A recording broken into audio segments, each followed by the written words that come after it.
It is incredibly disappointing that we are a full year into coronavirus and we still cannot socialize normally. And a lot of people thought that the end was in sight 2 months ago, when the vaccines were approved. But if you've been having a hard time getting a coronavirus vaccine, congratulations again on being basic, because it turns out there are millions of Americans in the same boat. Here in the U.S., injection plans are entangled in red tape, a confusing patchwork of eligibility rules and poor communications. The country's war against coronavirus waged as 50 separate battles, each state now with its own vaccination strategy. Local and state officials say the real problem is supply. Governors angry that reserve doses promised by the federal government are unavailable. They were lying. They don't have any doses held back. Unpredictable allocations are causing delays and confusion across the country. At its current pace, California won't vaccinate even half its residents until Thanksgiving. New York's vaccine supply crisis, that's escalating too. The opening of sites at Citi Field, at Yankee Stadium, Staten Island's Empire Outlets, that's now all on hold because of the shortage. In West Virginia, 25,000 extra vaccine doses never showed up. If you can buy a vape pen on every corner in Los Angeles, you should be able to get a vaccine, frankly, in every gas station. Yeah, you know what? That doctor is 100% right. Gas stations should offer vaccines, and not just for corona. They should give you a vaccine for everything you pick up from that bathroom key. But I don't know that this is really a surprise, guys. I mean, we should have seen this coming back when Popeyes ran out of chicken. If America can't handle sandwich distribution, what chance do they have with a vaccine? So look, there was no way that the vaccine rollout was going to go smoothly. I mean, everything with COVID has been a horror movie. Why would the end of the horror movie be any different? If a killer spent 90 minutes stabbing people, he's not going to suddenly come out in the final scene like, I just realized something. What I really need to kill are my insecurities. So, the federal government is having trouble getting vaccine doses to the states, and states are having trouble getting them to healthcare providers. But even once vaccines are available, people who need them are having way too hard a time getting to them. If you have been able to get a COVID vaccine, maybe you should go play the Powerball because you are extremely lucky. That's because around the country, people are trying to get the shot and are being met with crashing websites, long lines, canceled appointments, and shortages. In Houston, a call center for making vaccine appointments crashed. At one point, it received about 250,000 calls for only 750 available slots. One big concern, that making an appointment depends too much on technology. Research shows only 60% of those 75 and older use the internet. I feel like I'm in a maze with no open doors. From Texas to Tennessee to Florida, people waiting in lines for hours for a shot. In Daytona, Florida, some senior citizens spent the night in their cars. This is the most insane thing. No porta potties, and there are 3 people working the entire line. We're not teenagers. We're talking about 75 and seniors. No, guys, this is unacceptable. The only time a senior citizen should be in a car for 9 hours is when they're trying to make a left turn in front of you, and that's it. And I feel bad for a lot of old people because they can't figure out how to make appointments on these complicated websites, which means it's going to be super awkward for some of them because they're going to have to get back in touch with their estranged children. Hello, my son. I've decided to accept you for who you are. Yeah, I know. Now bring your gay laptop over here and help me make a vaccine appointment. And what makes all of this even more frustrating is while most vaccination sites don't have enough doses, it turns out there are some that have too many.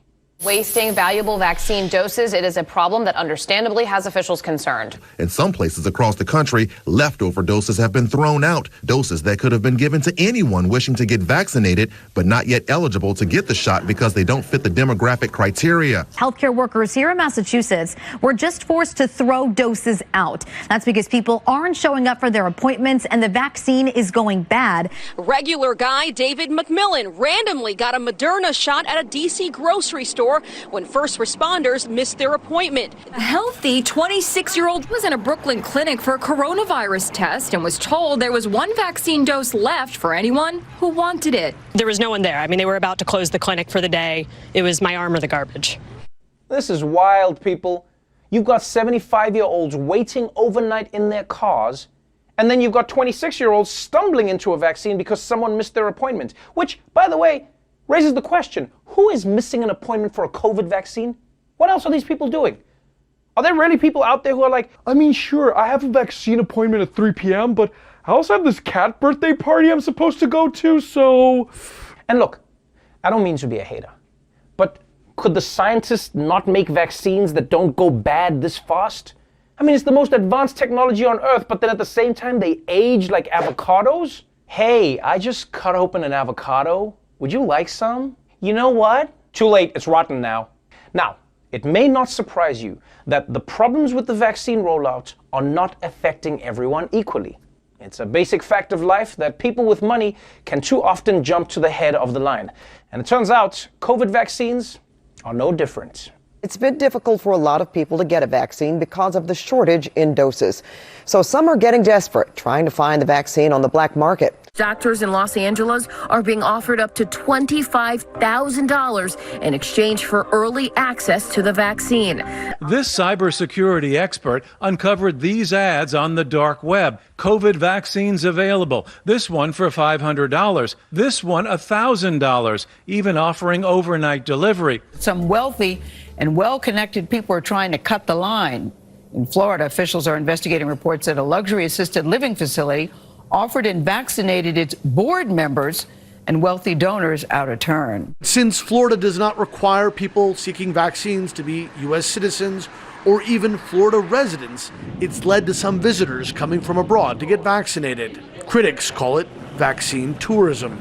There is evidence a dozen wealthy Argentinians traveled to Miami to get their shots. One Argentine TV personality posted video on Instagram showing her elderly mother getting vaccinated.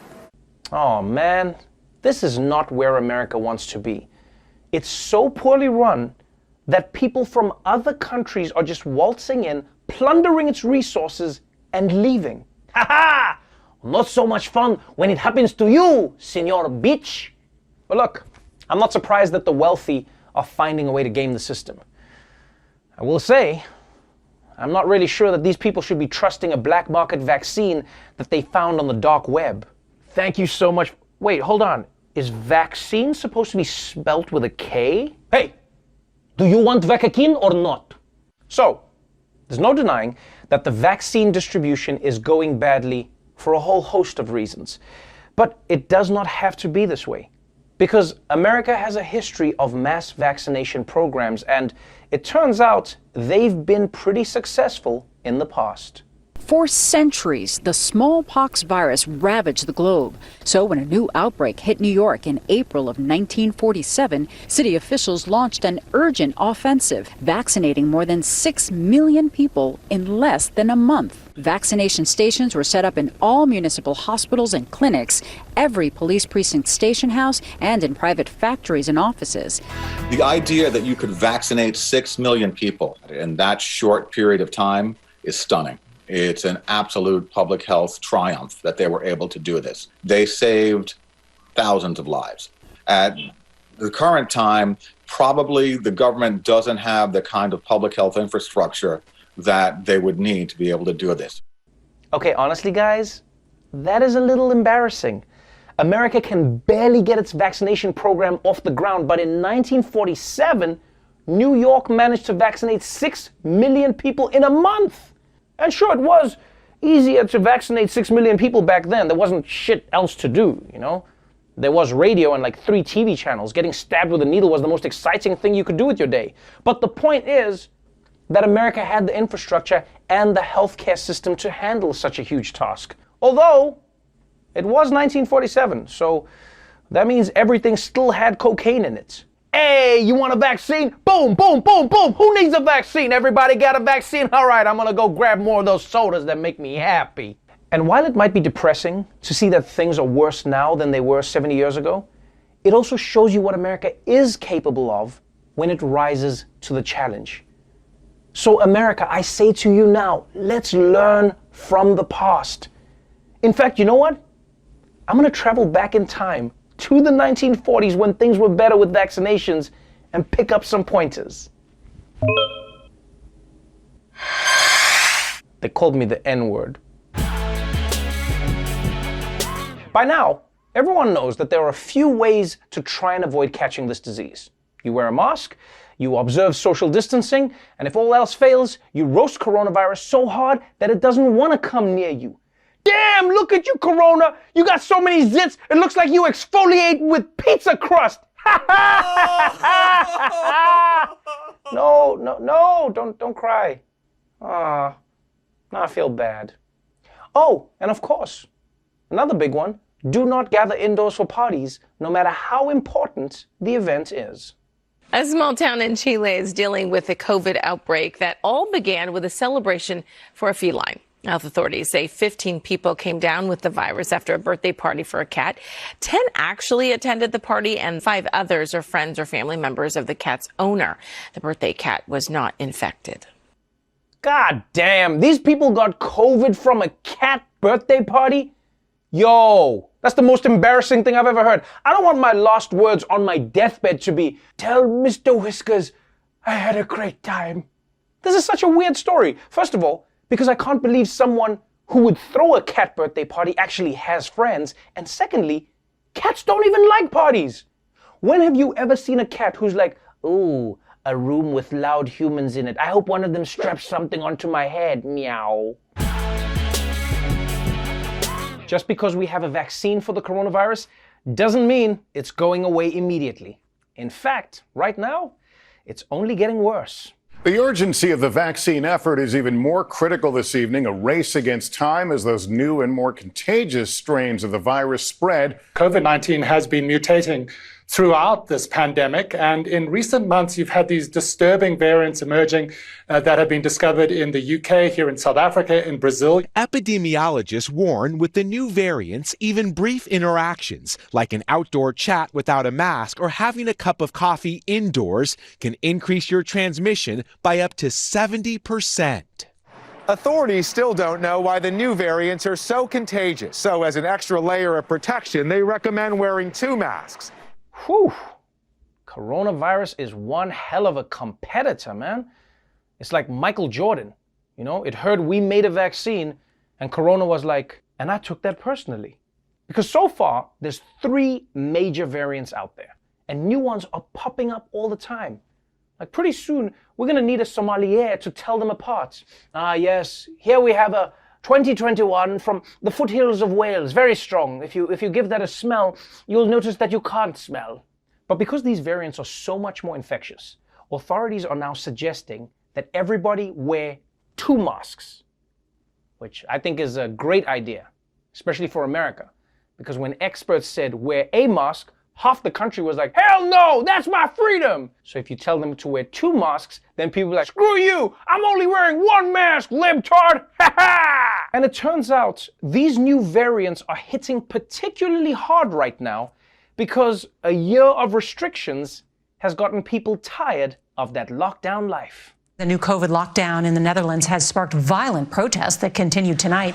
Protesters have fought with police in several Dutch cities, setting fires to buildings. Hundreds of arrests have been made since the protests started over the weekend. The lockdown includes a 9 p.m. curfew. That's the first in the Netherlands since World War II. All right, guys, this right here is a bad sign. How are we going to keep the lockdowns going in the rest of the world when the country that invented legal weed is losing its shit?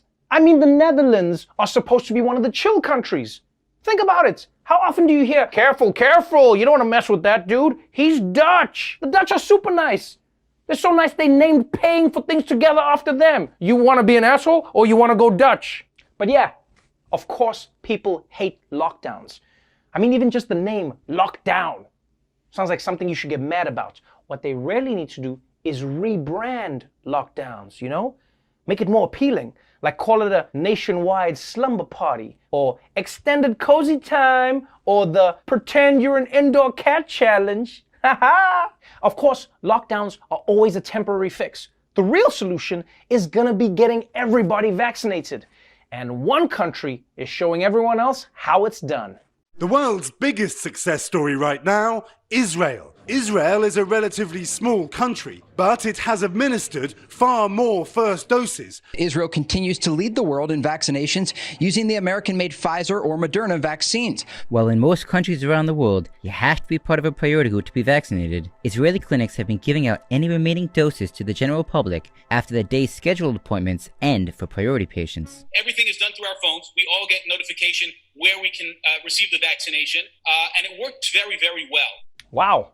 Well done to Israel on leading the world in vaccinations. And you know, it makes sense that they're doing this through people's phones. I mean, there's already an app where you can catch diseases, so why not have one that cures them too? What I don't understand is, why can't America have that app too, huh? Israel doesn't even have to change it. I'll learn Hebrew. Everything's closed. I've got nothing else to do. Now, as important as everyone getting vaccinated is, there's one thing that's even more important. Making sure that your vaccine actually works. Chinese company Sinovac says it has confidence in its vaccine. That has just been picked up by Indonesia, Brazil and Turkey, but there has been skepticism over the veracity of its data. Questions are beginning to arise because Indonesia also conducting its own trials, releasing numbers that put its efficacy at about 70%. Brazil's findings for this very same vaccination dropped efficacy down to 50%. Yes, much like an airplane touchscreen, China's vaccine only works about 50% of the time. No, Lion King, Lion King, Lion King, play Lion King, play Lion King, play Lion King. Well, I guess I'm watching Cats. And I gotta say, guys, I really feel bad for these countries. How could they have guessed that China would make a cheap knockoff of the vaccine? I mean, what is a person supposed to do with a vaccine that's only 50% as effective as the others? Start standing 3 feet away from other people? Go have half a meal in a restaurant? Only hug one of your grandmas? Now, just because China is struggling to manufacture vaccines doesn't mean that they've stopped moving forward with technology, especially when it comes to testing for coronavirus. China has begun carrying out anal swabs for COVID in a controversial move that has received some pushback. A hospital in Beijing carried out the swabs when testing staff at a school, while authorities in some hotspot areas may introduce the measure for people arriving from abroad. They've been doing blood serum tests to determine whether or not people have COVID antibodies.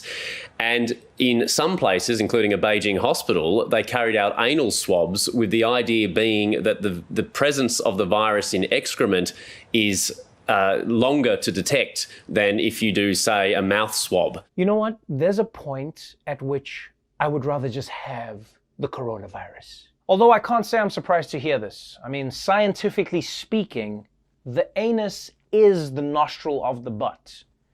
And the plus side is, with testing like this, you might not even need a vaccine. You just tell people, hey, we're not having lockdowns, but every time you leave your apartment, some stranger's gonna shove a Q-tip up your butt. We'll be done with coronavirus in like 2 weeks. And now there's actually some good pandemic news for a change, people. Cases in the US are dropping steeply for the first time ever. And the Biden administration is purchasing 200 million more vaccine doses and plans to have the entire country vaccinated by the end of summer, which is so exciting. It means I'll be vaccinated just in time for apple picking. Partying at like the coolest orchards, clubs. I go to the clubs, you know, I don't pick apples. And while there are still problems distributing the vaccine, some medical providers are getting creative to make sure that not a single dose goes to waste. A snowstorm that snarled traffic in Oregon ended up being a blessing in disguise for drivers who ended up being in the right place at the right time. That is because also stranded in that very same storm was a group of healthcare workers who had been administering vaccines. The workers had 6 doses with them and were worried the doses would go bad before they made it back. So they started giving out vaccines to others. Among those who were vaccinated was a sheriff's office employee who had been trying to get to the vaccine site when the storm hit. Okay, now that's a pretty dope story. Imagine being caught in a storm and lucking into a COVID vaccine. That is officially the best thing to happen on a road in Oregon. I mean, normally when you get stuck out there, you just die of dysentery. And then you got to restart. Now, some of the drivers they asked chose not to get vaccinated. And honestly, I get that. I mean, if some stranger in a van offered to give me a shot, I would also say no. I learned that lesson when I was a kid. Yeah, you can only fool me so many times, Mr. Barry. You know, my uncle. But I do think that there's an important lesson here for everyone. Whenever there's a blizzard, get in your car and drive around until you stumble on someone with extra vaccines. And that, my friends, is Trevor's safety tip of the day.